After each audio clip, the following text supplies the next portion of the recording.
નમસ્કાર દર્શક મિત્રો, આપની સાથે હું પાર્થ વેલાણી।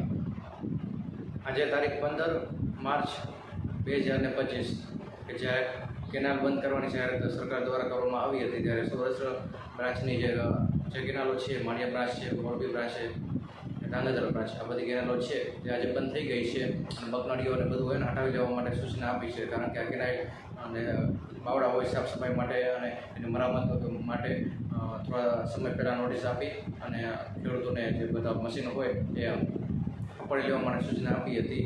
અને આ વખતે ઉનાળુ પાકનું વાવેતર ન કરવા માટે પણ ખાસ ભલામણ કરવામાં આવી હતી। કારણ કે કેનાલ બંધ થઈ, ઘણા બધા ખેડૂતો કે કેનાલ બંધ થઈ જાય તો પણ વાવેતર કરી નાખતા હોય છે, પછી પસ્તાવાનો વારો આવતો હોય છે। તો એના માટે અગાઉથી જાણ કરી દીધી છે અને જે આ વખતે પાણીના સંકટના પણ મોટા એંધાર થઈ શકશે। કારણ કે કેનાલ ચાલુ હોય તો પણ પાણીની મોટી સમસ્યા સર્જાતી હોય છે, ત્યારે આ કેનાલ બંધ થઈ એટલે પાણીના મોટા ફૂંફા પડશે, એમાં કોઈ શંકાને સ્થાન નથી। અને જે ખાસ તો જે કેનાલો સાફ કરવામાં આવે છે એના મોટા મોટા બિલો અધિકારી દ્વારા બનાવી નાખવામાં આવતા હોય છે। બને છે એવું કે અધિકારી પછી આમાં ચર્ચા કરતા હોય છે, એ જ મારામારા કરતા હોય છે અને એના પરિવારો બધા મોજ શોખ બધા એના પૂરા કરતા હોય છે। કેટલી સંપત્તિ એની પાસે ઘણીવાર ઝડપાતી હોય છે, ઘણા બધા પકડાતા પણ નથી, પરંતુ એ બિલ મોટા બની જાય છે અને બધા પાસ થઈ જાય છે એ પણ હકીકત છે।